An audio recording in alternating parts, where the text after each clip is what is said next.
Aqui estamos mais uma vez para seguirmos com a leitura do livro Novos Rumos da Medicina. Já estamos no volume 2, escrito por Dr. Inácio Ferreira. Brasil, coração do mundo, pátria do Evangelho. Repetindo alguns parágrafos da leitura anterior, pois este é uma continuação. Dissemos ali, discorremos sobre o perdão que engrandece a justiça divina que não falha. Revoltou-se quando lhe falamos sobre os seus projetos de vingança, sobre os motivos que o haviam trazido à casa, bem assim dos companheiros e da enferma que perseguiam. Fatos que ligamos às vidências anteriores obtidas. Sendo avisado previamente por uma entidade amiga que eles reconheciam a enferma por uma marca determinada no rosto, sobre ela falamos, dizendo que a bondade de nosso Deus, que era o Deus de todas as criaturas, não mais permitiria a enferma fosse reconhecida por ela, porquanto havia sido apagada pelas lágrimas do arrependimento, pela luz do conhecimento e da grandeza de um ente superior. E apossado por uma revolta tremenda, chamando-nos também de traidores por estarmos senhores dos seus segredos, nos obriga a fazer com que se desincorpore, devido à reação violenta que poderia prejudicar o médium, apesar da ótima concentração. Não sem que, todavia, lhe arrancasse uma promessa de voltar, ainda uma vez. Como acabamos de ver, era uma entidade cujos ensinamentos errôneos viviam arraigados no seu perispírito, fazendo com que em nada evoluísse nesse sentido, a despeito dos inúmeros anos já decorridos. A vingança, a qual se obrigar perante chefes que erroneamente alimentavam princípios religiosos que não resistiam à menor análise, era sua ideia fixa, o martírio do seu espírito, o desassossego da sua alma. Chegara, porém, o dia para a iluminação do seu raciocínio e ficamos ansiosamente aguardando a promessa, que revelaria os pormenores indispensáveis ao seguimento de nossa observação. 15 dias depois, inesperadamente, incorporou-se de novo e deixamos que seu relato fosse espontâneo. Diz ele, que as palavras do profeta ressoem nos seus ouvidos e que Alá o proteja, fazendo com que se irmanem sempre os seus pensamentos com os nossos. Os últimos acontecimentos, nos quais me vi envolvido, deixaram-me um misto de emoção e perplexidade, tanto que, ainda não refeito, talvez esse estado me impeça de falar como desejava. Todavia, aqui estou para cumprir a palavra e pronto a lançar um olhar retrospectivo, com auxílio de amigos, encadeando as diversas paisagens de minha vida. Nasci no Iraque, em época que não me recordo. Não cheguei a conhecer meu pai, pois falecera quando eu era criança. Cheguei então sob os cuidados de Musa Bet Tamid, um dos chefes das expedições que, de época em época determinada, ia a Meca e Medina para receber ordens do califado. Ele era um ardoroso pregador e tinha por missão não só transmitir aos fiéis os conhecimentos da nossa crença, como também prepará-los contra as tiranias desencadeadas por Felipe II. Em todos os tempos, nossa palavra foi lei e nossas promessas e juramentos cumpridos a todo custo, sendo a vida a menor coisa que dávamos em holocausto para cumpri-los. Devido às perseguições tenazes de Felipe II e seu irmão bastardo, João da Áustria, dois acérrimos inimigos das nossas leis, fomos obrigados a nos reunirmos a fim de defendermos os lugares santos. E foi com Maomé IV que vim receber a tradição e as ordens de combater as seitas cristãs desejosas do nosso extermínio. Tínhamos os nossos grupos formados e bem armados, a fim de fazerem face aos constantes morticínios e ataques que contra nós lançavam continuadamente. Eu era um dos chefes senhor de vastas propriedades. Eu possuía várias esposas e ela, a enferma atual, era a minha favorita, porque me havia dado um filho varão, merecendo assim o direito de domínio sobre as minhas propriedades. Durante um determinado tempo, fomos sempre mal sucedidos em vários combates, o que nos fez julgar haver traidores nas nossas hostes. Nessa mesma ocasião, fui notificado de que um dos acampamentos fora visto em vulto, disfarçado de trajes femininos, o qual perseguido se refugiara nas minhas propriedades. Junto à Meca, na mesquita, jurei que não sabia de nada e prometi que, se fosse algum dos meus, eu o descobriria, fazendo com que pagasse bem caro o crime de traição. Vigilante, inúmeras noites, esperei pelo vulto e, não sendo possível prendê-lo, por ser arriscado chamar a atenção de sentinelas inimigas, estava sempre preparado com um ferro incandescente para marcá-lo. Uma noite, apareceu e marquei o vulto, na testa e no queixo. No dia seguinte, reuni todos os residentes das minhas terras e entre as mulheres estava ela, com o rosto sangrando, ainda mais deformado propositadamente, para que a marca não fosse descoberta. Horrorizado, deixei que ela mesma cravasse o punhal no peito. Não tive coragem de o fazer, pois grande afeição me ligava a ela.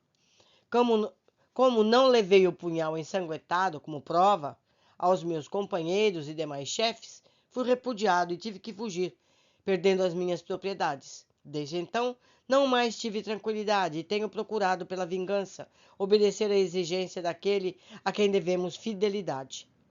Sempre fui um crente do profeta e o adoro, o venero, não só a ele, como também aos túmulos e às cidades sagradas. Acreditava na imortalidade da alma. Devido a essa crença, sempre alimentei a noção do sagrado dever de defender nossas cidades santas e por essa crença e a noção desse sagrado dever, tenho procurado segui-la por toda parte e sempre verberando pelos meus companheiros pelo motivo de ainda não ter conseguido o intento. Sei agora que tive uma encarnação na Espanha, onde procurei segui-la até onde vivi 63 anos, sem poder levar avante o meu intento. Novamente desencarnado, sem poder prestar contas do meu dever, tive que suportar o escárnio dos meus companheiros. Avisado de que ela estava novamente reencarnada em Portugal, preparava-me para tomar novo corpo, quando ela, aos 18 anos, suicidou-se, dizem que louca, vendo-se rodeada por mim e pelos meus companheiros. Em vista disso, reencarnei no Cairo, com o encargo de ainda auxiliar a defesa das Terras Santas. Foi a minha última vida na Terra. Há pouco tempo, desencarnado novamente, recebi novo aviso de que ela voltava à Terra. Há tempos que a acompanho, à espera de oportunidade precisa. Sempre a reconheci pelas marcas que lhe fizera.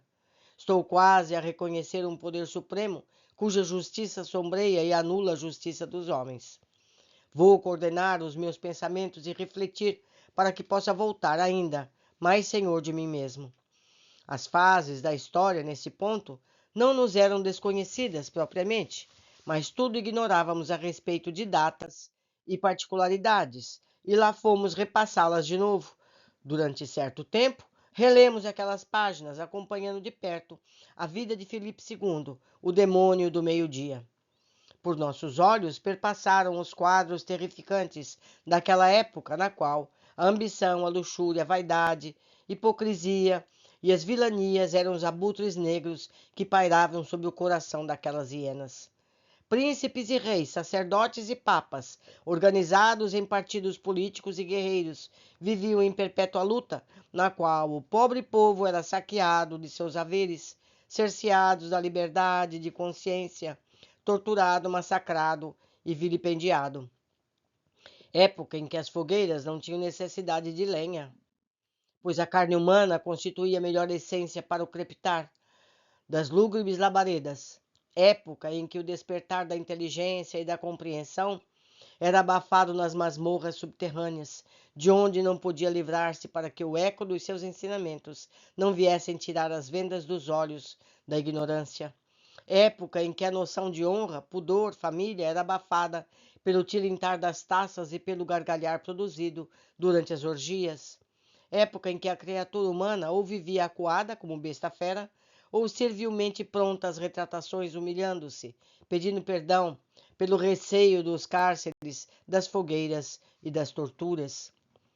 A época dos Felipes, dos Gregórios, Urbanos, Inocêncios, sob cujos reinados e papados a Europa e mesmo os povos longínquos só viram pairar sobre eles o flagelo da Inquisição, do sangue, das torturas, do cerceamento de consciências. Daí As revoltas surdas, a intoxicação do espírito, as ideias de vingança, de desforra tão fortemente estampadas no psiquismo que resistiram e resistem aos séculos, seguindo as vítimas e algozes através de reencarnações e reencarnações. Ainda bem não havíamos acabado de constatar a veracidade daqueles relatos, indo buscar a sua confirmação mediante a verdade da história da humanidade, quando em uma de nossas reuniões incorpora-se uma entidade, fornecendo-se mais detalhes, mais pormenores a respeito das vidas passadas da nossa paciente. Não sei, não compreendo isso. Admira-me dizer, venha na paz de Deus. São hereges, são negadores de Deus e não seguem os princípios da Igreja Católica. Quem sou eu? No oculto das minhas credenciais, sou Fernando Diogo Garcês, cidadão português em plena posse dos meus direitos perante Deus, pois sou membro da Ordem do Santíssimo Sacramento. Parti de Lisboa e vim visitar minha filha, e aqui estou, não só neste caráter, como também no de pai, não permitindo que ela continue nesta casa. Dizem que está doente, porque lhe fizeram artimanhas do diabo. Ela saiu da minha companhia ainda muito criança, e bem sabe que o mundo é cheio de tropeços. Estava muito doente e permiti que fosse passar uns tempos em Castela, em companhia de uma tia. Que doença? Não sei ao certo. O fato é que à noite levantava-se e ficava agitada, vendo no seu quarto de donzela indivíduos com roupas esquisitas. Não estava em seu estado normal e essas visões, perturbações foram causas de muitos desgostos, principalmente da minha velha companheira, que não resistiu às vigílias a que era obrigada junto à cabeceira da menina. Há muito que não tinha suas notícias e por isso revolvi aqueles lugarejos e muito estranhei quando tive notícia de que ela viera para este país. Fiz toda essa travessia com grande sacrifício e aqui estou, há dias. Tenho estranhado tudo isso. O mesmo minha filha deixa-me preocupado. Quando conversa comigo, procura ocultar uma mancha que tem no rosto. E já vi por várias vezes, me disse, não sabes que morri? Que vivo outra vida? Convenientemente doutrinado, reconheceu o seu estado espiritual, caindo de surpresa em surpresa, sem poder, todavia, ante a realidade, atribuir os sucessos a ilusões de seus sentidos. Foi uma incorporação inesperada, verdadeira surpresa e surpresa agradável pelo grande acervo de documentação e conhecimentos que nos proporcionou. Conhecimentos que não procuramos analisar para não prolongar mais ainda este relato. E ele voltou e voltou, falando calmo e compassadamente, como que ainda envolto em um turbilhão de dúvidas e incertezas. Diz ele, há uma grande confusão em minhas ideias, não só pelo que tenho visto e notado no meio em que me encontro, como também pelo que sinto e ouço. É um estado angustioso que me desorienta, falhos que me tornam os pensamentos e dificilmente coordeno as ideias e dirijo a minha vontade. Sinto-me em um mundo estranho e tudo repercute em mim, fazendo até mesmo que sinta choques antes de pronunciar as palavras. Todavia, terei hoje, por certo, a solução de todos esses acontecimentos. Quantos anos decorridos? Como tenho andado na erraticidade nessa luta sem fim, sentindo a todo momento do choque das armas após ligeiros descansos para reiniciar a luta. Os desígnios de Alá são sublimes e não podemos neles penetrar. Minha alma ruge, brame, uma tempestade dentro de mim mesmo. Não sei se desejo sangue, luta ou paz. Naquela noite senti Alá por meio daquela luz que me guiou para o monte da meditação. Terrível luta interna fez com que pare ainda para refletir. Por um lado, sentir-me-ei descansado, por outro, creio mesmo que os anos e os séculos jamais apagarão de minha memória o quadro daqueles crimes monstruosos causados pela traição desta maldita espiã na qual tanto havia confiado. Mas, se Alá perdoou e a mão do profeta se fez sentir, penitencio-me no que fiz, porém nunca mais desejo vê-la no meu caminho. Nossas estradas serão opostas. Continuarei como soldado do profeta e ela que siga a senda dos seus crimes, ouvindo os lamentos e os estertores de dor que provocou. Tudo me confunde. Antes, fiquei por aqui. desorientado, vagando por esta casa, na esperança de encontrá-la. Bem diziam que ela estava sob a proteção do profeta, em nome do qual havia jurado e cumpriria a minha palavra, porquanto em mim subsistisse uma partícula de vida. Admiro o vosso credo pelo que tenho visto aqui, porém não o aceito, embora seja grande, sublime e divino. Continuarei ao lado dos meus companheiros, ajudando a defender as terras que nos pertencem. Os ímpios não podem ter domínio sobre os lugares sagrados, sob pena das lanças brandirem, fazendo o sangue correr. Disseram-me que ainda ouvirei pregar aqui Musamed, o maior, o mais piedoso, o mais consagrado, pregador de nossas leis. Sim, ficarei para ouvi-lo. Quem sabe se as suas palavras representarão o bálsamo para refrescar os tormentos causticantes provocados em minha alma pela dúvida, pela incerteza? Sim, sim, eu ficarei. Livre dos obsessores que tanto a atormentavam com os seus fluidos impuros, livre de quase todas as manias que caracterizavam a sua doença esquisita, doença que os melhores especialistas não conseguiram especificar, não foi possível, todavia, livrá-la de outros tormentos consequentes do seu desequilíbrio mental, porque a paciente não possuía um organismo completo, estava mutilada em seus órgãos essenciais, cujo produto funcional reclamava a sua parte, o seu direito. Seu esposo entregou aos nossos cuidados, confiante em Deus, esperando que a tranquilidade voltasse ao seu lar. Para uma reencarnação futura, livramos-lhes o espírito de tormentos maiores, para que ele obtendo o alvará do perdão. Para o resto de vida presente, todavia, não foi possível, porque tardiamente nos foi entregue. Sim, tardiamente, porque antes de nós passou pelo gume afiado dos bisturis inconscientes, deixando nas mesas operatórias pedaços do seu organismo, partes necessárias, imprescindíveis ao metabolismo orgânico. Que a piedade divina a ampare em seus tormentos e proporcione aos seus a resignação necessária para cumprir, envolta com as provações, os tormentos causados pelo orgulho, pela maldade dos homens de ciência, que persistem em não ver, não sentir, além das suas leis, da sua sabedoria, uma sabedoria maior e leis mais sublimes que as suas. Leis irrevogáveis, tão justas, que desobediência a elas importará em sofrimentos, mágoas, tormentos e dores, e que essa mesma piedade divina permita à ciência médica dos homens divisar a grandeza e o esplendor dos ensinamentos espíritas, verdadeiros focos de luz para varrer-lhes o orgulho e os conduzir por caminhos mais seguros, plenos de auxílio, plenos de elementos para o amparo à humanidade que sofre, que geme e que soluça. Mais um caso, meus amigos, mais um caso onde aprendemos tantas coisas. Espero que todos estejam apreciando e aprendendo mais do que nunca. Continuaremos no próximo capítulo.